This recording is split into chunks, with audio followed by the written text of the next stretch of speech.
دیش واسیوں، ملک کی محبت رکھنے والے دوستوں، ساتھیوں، یہ ملک جس میں ہم رہ رہے ہیں، یہ ہندوستان گنگا جمنی تہذیب کا ایک ملک ہے۔ پوری دنیا کے تمام ممالک جتنے ہیں، 150 سے زیادہ ممالک ہیں دنیا میں،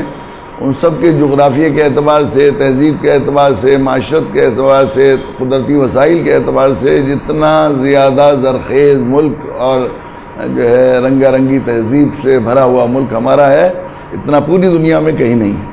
کتنی زبانیں یہاں بولی جاتی ہیں، کتنے مذاہب یہاں پر کے ماننے والے لوگ موجود ہیں،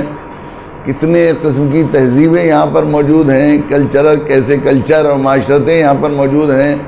زمین کے الگ یعنی ترائی کے علاقے بھی ہیں، ریگستان بھی ہیں، پہاڑ بھی ہیں، ہل اسٹیشنز بھی ہیں، سمندر بھی ہیں، جھیلیں بھی ہیں، جھرنے بھی ہیں، ہر چیز یہاں موجود ہے اس ملک میں۔ پورا ایک دنیا کا ایک جو ہے پوری ایک دنیا ہے،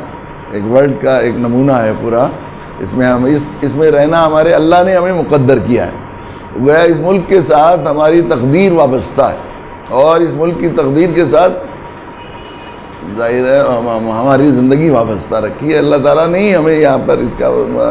ملک کا شہری بنایا ہے، اس لیے ہم اس پر شکر کرتے ہیں۔ یہ ملک کی سب سے بڑی خصوصیت جس کو میں مانتا ہوں بحیثیت مسلمان، ہمارے نبی حضرت محمد مصطفیٰ صلی اللہ علیہ وسلم جو پوری دنیا کی طرف اللہ کے آخری رسول ہیں،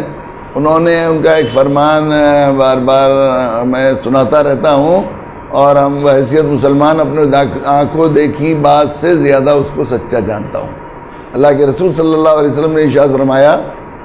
کہ مجھے ہندوستان کی مٹی سے محبت کی خوشبو آتی ہے۔ یہ محبت بھرا ملک ہے، محبت بھرے لوگوں کا ملک ہے، اور محبت بھرے لوگوں کا ملک ہے، اور بلا شبہ محبت کی خوشبو آپ جانتے ہیں کہ دنیا میں رنگا رنگی تہذیب ہوتی ہیں، اور زمینوں کے الگ الگ چیزیں اللہ تعالیٰ نے بنائی ہیں، زمینوں کے الگ الگ مزاج۔ کھیتیوں کے اعتبار سے انسان کی ضرورت کے لیے اللہ تعالیٰ نے کسی جگہ کسی کھیتی زمین کو چاول کے لیے پیدا کیا ہے، کسی زمین کو گلاب کے لیے بنایا ہے، کسی زمین کو سیب کے لیے بنایا ہے، کسی زمین کے لیے کو مسالوں کے لیے بنایا ہے۔ اللہ نے ایسا نظم کیا ہے۔ تو جو زمین جس چیز کے لیے پیدا کی گئی ہے اسی طرح کی کھیتیاں وہاں پر ہوتی ہیں، اور جب وہاں کھیتیاں ہوتی ہیں تو خوشبو آتی ہے۔ یعنی چاول کے کھیتوں میں، دھان کا علاقے میں اگر آپ چنا بونا چاہیں گے تو چنا نہیں ہوگا، اور گلاب کے علاقوں میں اگر آپ جو ہے وہ سیب کے علاقوں میں اگر امرود اور دوسری چیزوں کا پھل کھیتی کرنا چاہیں گے تو نہیں ہوگا۔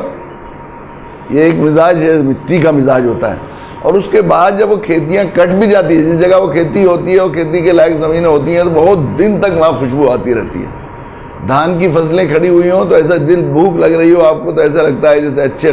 ذرا گرم گرم چاول اور بریانی ہمیں مل جائے۔ تو یہ خوشبو آنا اس بات کی علامت ہے کہ پیدا کرنے والے مالک نے اس زمین کی مٹی کو محبت کی کھیتی کے لیے پیدا کیا، اور یہ پوری اتہاس اس دیش کا گواہ ہے یہ محبت کی کہ یہاں پر صرف انہی لوگوں کی کھیتیاں پنپی اور انہی لوگوں کی کوششیں اور تحریکیں الٹیمیٹلی جنم لی، اور اس میں جو ہے جمی جنہوں نے محبت کی آواز لگائی اور آپس میں محبت کی باتیں کی۔ دیش کے ہمارے دیش کے لیے، ہمارے لیے بھی یہ فخر کا اور غور و خوض کی بات ہے کہ اللہ تعالیٰ نے ہمیں محبت بھرے دیش میں پیدا کیا ہے، یہ اللہ کا کرم ہے۔ تو کبھی کبھی وقتی طور پر اگر دوسری کھیتیاں نفرت کے کرنے والوں کی ذرا آوازیں بلند ہو گئی ہیں، لوگ ان کے ساتھ جڑ گئے، ذرا سی دیر میں کوئی جنون پیدا ہو گیا، تو وہ اسے یہ نہیں کہتے کہ